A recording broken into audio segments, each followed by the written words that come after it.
We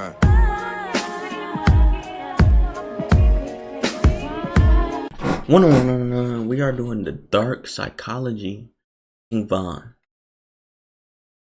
Yeah, whatever. Hot streets of Chicago, savages were constantly around. One of those savages was Davon Bennett, who would notoriously become known as King Von. Von was a different type of dark. He would allegedly murder his rivals and commit other acts of violence. Was that a fucked up individual? No, it was a demon living in Von. Something's wrong with him. That's not human, man. You're not regular, man. Nigga was the devil, man. They would then proceed to document his violence on social media, mocking the deaths and making clear how prideful he was about his savagery. As time would go on, he would become a successful rapper, and music would be a new way to document his violence in an artistic format, but still in a way that he was able to glorify his dark behavior. Von's life is marked by a series of traumatic events, environmental pressures, and personal choices that have shaped his psychological makeup. His alleged violence and actions have been documented many times by now, but this isn't one of those. This is a deep dive into the mind of King Von, to understand his psychology and explore his evil. What would you like up for? A body and two.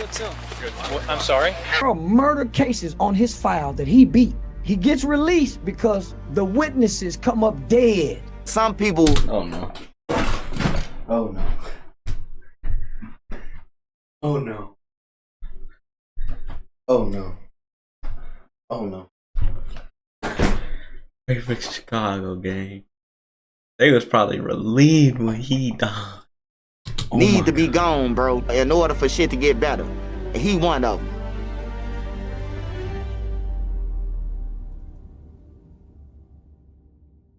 When trying to understand why someone is the way they are, a good place to explore is their childhood. Von was predominantly raised by his mother Natasha, who also had 3 other children. Von's dad, Walter Bennett, was in and out of prison and had made a name for himself in the streets. He went by the name Silk and had ties to the Chicago street gang, the Black Disciples, or BDs. However, being in this life rarely comes to a good end, and Silk's end was deadly. Yeah, sniper. I hit him with a sniper rifle. They at the fucking skate rink, but you know, that's another story. Shot.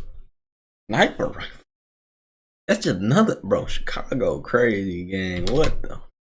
Hey, being listen in this to life rarely comes to a good end, and Silk's end was deadly. Yeah, sniper. I hit him with a sniper rifle. They at the and fucking they skate got rink, 200. That's another story. I Shot hit dead with a sniper 205 with a rifle. blue. Von would lose his father ball at the age action. of 11 years old. This would not only hurt him, but create a bigger void in his childhood. Whether his dad was alive or not, him being in the streets a lot before his death deprived Von of a stable male role model, which can impact a child's development of identity, self-esteem, and understanding of societal norms. In fact, Von's stepfather was a drug dealer too, making drug money that could buy Von and his siblings nice shoes. So in terms of having someone to motivate him to get out the hood, that was void. The streets would have been glorified in his young, impressionable eyes. Being raised in South Chicago, Von had a lot of bad influence around him. Violence was a daily occurrence, and he picked up on it fairly quickly. I like being outside, you know, one of the little boys that like sneaking out, just being outside all day, just doing bad shit. The gun, all that shit ain't come to play till like what, late 8th grade or some shit, 7th, 8th grade when it really got to that point where you gotta hurt somebody or somebody trying to hurt you and you gotta protect yourself. So from potentially as young as 13 years old,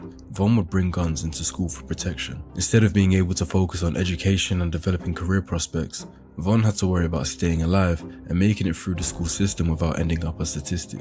It's easy for people in privileged positions to look down on gang members causing violence in the streets, but growing up in the ghetto with prevalent crime and poverty exposes individuals to violence, instability, and limited opportunities. You don't have a choice. Either you're gonna become this type of person or you're gonna get wiped out. So you come outside, you could be on, oh, I wanna get a job, I wanna be on the cool shit, you can't do it because they don't take it from you. You know what I'm saying?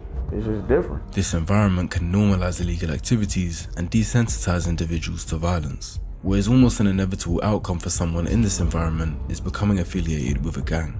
Around age 14 or 15, Von would move to the Parkway Gardens housing development. At the time it would be known as Wick City, but after a member of the gang named O.D. Perry was murdered, they renamed it O Block in his memory. O Block would be for a block called Tukaville, which for the same reason as O Block, renamed their gang in remembrance of their murdered member, Tuka. Joining a gang can provide a sense of belonging and protection. As Von's life would go on, you'd notice he's very much a people's person. He'd love talking and love hanging out with his associates, so being in a gang gave him that sense of belonging. especially one where they get to share their interest in deviance. But being in a gang also immerses individuals further into a culture of violence and retribution. As mentioned, these rival gangs had both lost members, but it would continue to be a tit-for-tat beef, one that Von would inevitably have to involve himself in. The close proximity between the two gangs and a lack of policing in the area made it easy to kill and have a lower chance of being caught, and therefore allowed members to have the potential of getting away with murder. We're going to take you now to Chicago, where this past weekend at least 52 people were shot, 8 of them killed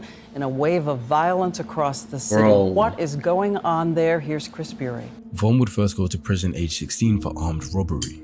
Whilst in prison, Von would come out to multiple friends losing their lives in the streets. He would later exclaim how much this hurt him, saying these deaths changed his plans and now he has to get his hands dirty and pull his mask out. So after losing these friends in 2012, Von would feel vengeful and allegedly his violence would intensify.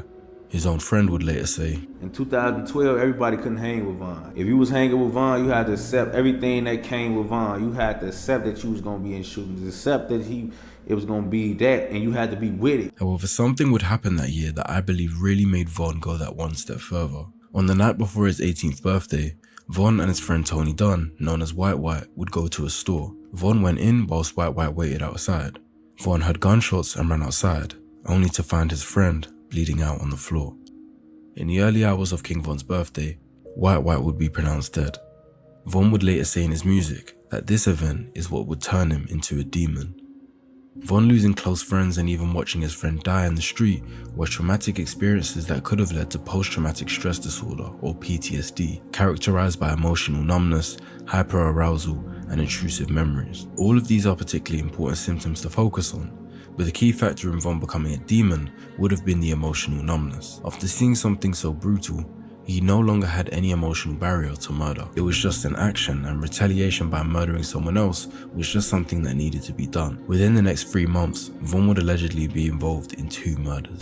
On the 13th of October 2012, he alongside his right-hand man and best friend T-Roy would allegedly shoot and murder a 17-year-old boy named Modell. Not even 3 weeks later, on the morning of October 30th, 23-year-old Derek Johnson, known as Crack, would drop his little cousin to school before going to get a coffee. Not long after, shots would ring out and Crack would be face down with 16 bullet holes in him, including his neck, chest, back, and face. Von once more was heavily implied as the main suspect for this murder.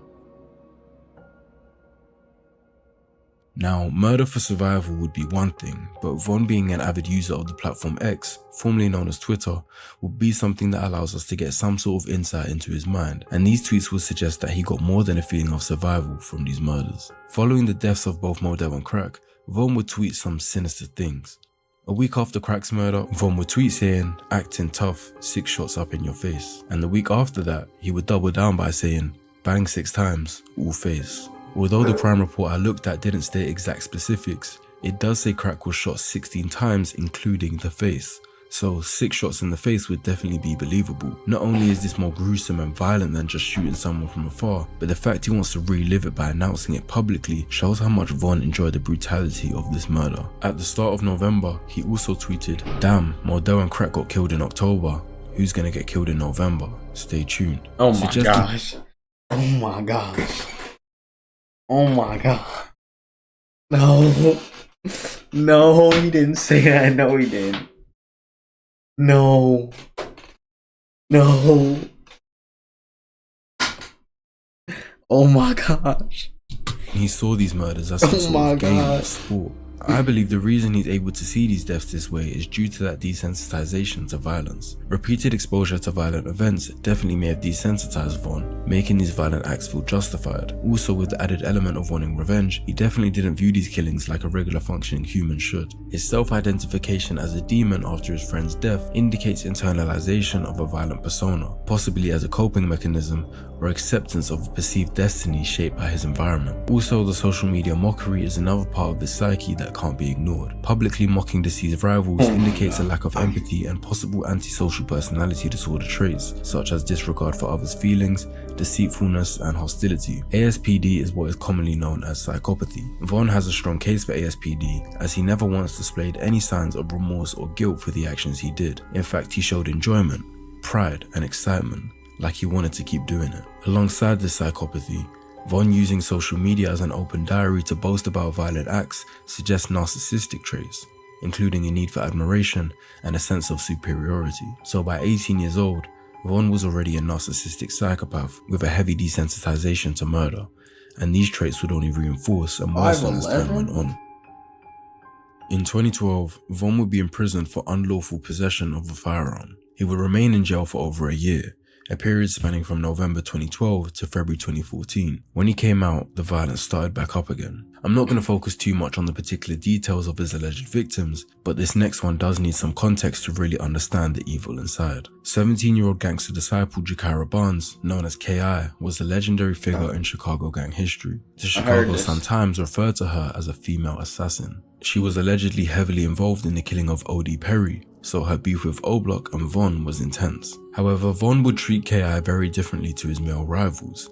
He would tweet her constantly and act as though he was flirting with her. However, it's highly probable that he never actually liked her, but was probably trying to manipulate her so she could let her guard down, allowing him to kill her. He would say, "I think I love you," and call her wifey multiple times. Someone years later also allegedly hacked her Twitter account and posted her DMs with Von, and he was asking to sleep with her. This was prior to him going to jail, but when he got out, things got more hostile. Von had lost a friend whilst in prison called J Money, and would come out to K.I. mocking his death on Twitter.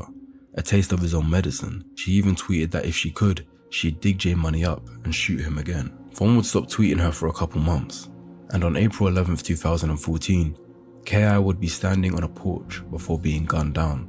She would be shot 9 times and be pronounced dead 2 hours later. Von would be picked up by the police later that month, but he was never formally charged with K.I.'s murder. The police were unable to charge him due to inconsistencies with witness statements.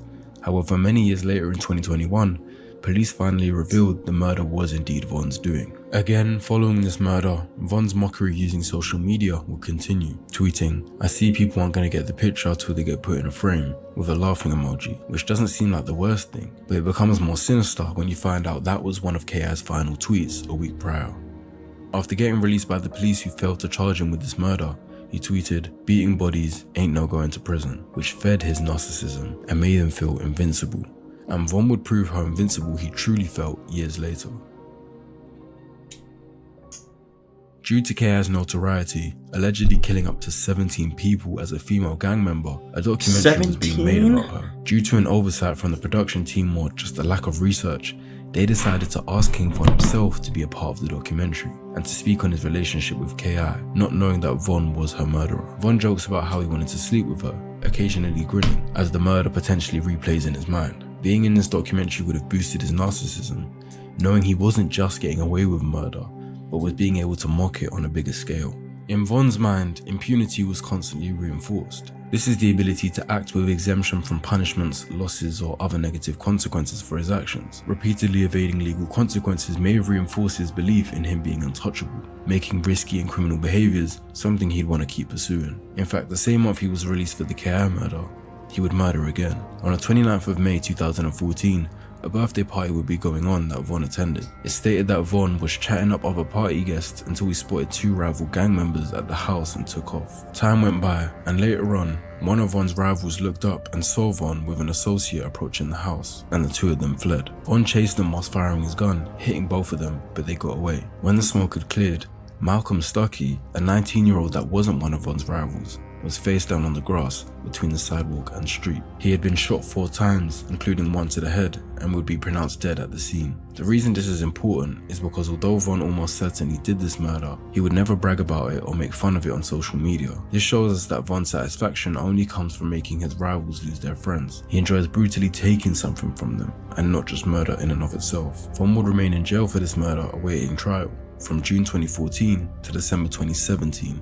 3.5 years in jail. However, by some powers, he managed to escape long-term punishment. Von's accomplice in the shooting would back out of his deal with the courts last minute, and in a crazy turn of events, Von would get away with this murder as they had no more strong witnesses willing to testify against him. I don't even think it needs to be stated how much this would have been a driving force for his grandiosity and narcissism, as down the line he would continue to be braggadocious about what he's done in the streets, but upgrading from Twitter to a more artistic format.